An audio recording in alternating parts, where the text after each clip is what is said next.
పురాణ కాలంలో ధర్మం మరియు అధర్మం మధ్య సరిహద్దులు కంపించిన ఒక మహాయుద్ధం జరిగింది. ఆ యుద్ధమే బాణాసుర యుద్ధం. ఈ యుద్ధంలో శ్రీకృష్ణుడు, శివుడు మరియు అహంకారంతో అంధుడైన బాణాసురుడు ప్రధానంగా ఉన్నారు. ఈ బాణాసురుడు మహాబలి చక్రవర్తి కుమారుడు. శివుని మీద అపారమైన భక్తి కలిగినవాడు. తీవ్ర తపస్సుతో శివుణ్ణి ప్రసన్నం చేసుకుని 1000 చేతులు మరియు అపారమైన శక్తిని పొందాడు. శివుడు అతనికి వరం ఇచ్చాడు. నీ రక్షణకు నేను ఎప్పుడూ నీ పక్కనే ఉంటాను.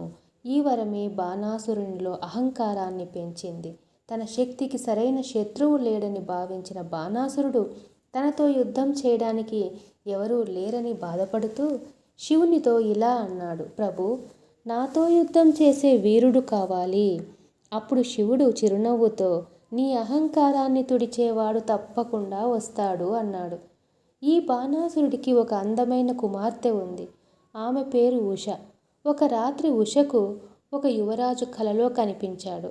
ఆ యువకుడే అనిరుద్ధుడు, శ్రీకృష్ణుని మనవడు.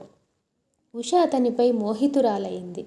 ఉష స్నేహితురాలు చిత్రలేఖ తన మాయాశక్తితో అనిరుద్ధుణ్ణి ద్వారక నుండి రహస్యంగా శోణితపురానికి తీసుకుని వచ్చి వీరిద్దరికి గంధర్వ వివాహం చేసింది. ఈ విషయం తెలిసిన బాణాసురుడు కోపంతో అనిరుద్ధుణ్ణి బంధించి కారాగారం వేయించాడు. ఈ వార్త తెలుసుకున్న శ్రీకృష్ణుడు యాదవ సైన్యంతో శోణితపురానికి బయలుదేరాడు. ఇది ఒక కుటుంబ యుద్ధం కాదు, ధర్మానికి ఒక సవాలు. బాణాసురుడు ఈ విధంగా శివుణ్ణి ప్రార్థించాడు. శివుడు తన వరాన్ని గౌరవిస్తూ బాణాసురుని పక్షాన యుద్ధానికి వచ్చాడు. ఇక్కడే విశ్వం వణికింది. శివుడు పాశుపతాస్త్రాన్ని ప్రయోగించాడు. శ్రీకృష్ణుడు వైష్ణవాస్త్రంతో ప్రతిఘటించాడు. ఆకాశం చీలి దిక్కులు కంపించాయి.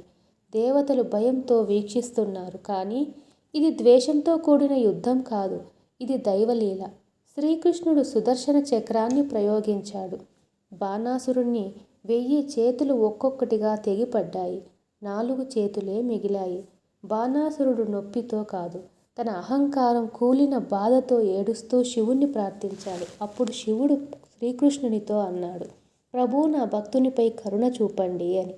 శ్రీకృష్ణుడు చిరునవ్వుతో, శివ, మీ భక్తుడిని నేను హతమార్చను అని బాణాసురుణ్ణి క్షమించాడు.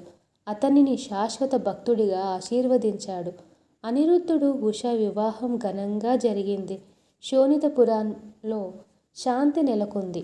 బాణాసురుడు అహంకారం విడిచిపెట్టి నిజమైన భక్తుడిగా మారాడు. ఈ యుద్ధం చెప్పే సందేశం ఏమిటంటే, శక్తి కన్నా భక్తి గొప్పది. కరుణే నిజమైన విజయం.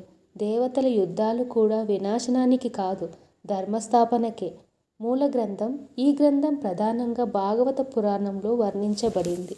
స్వస్తి.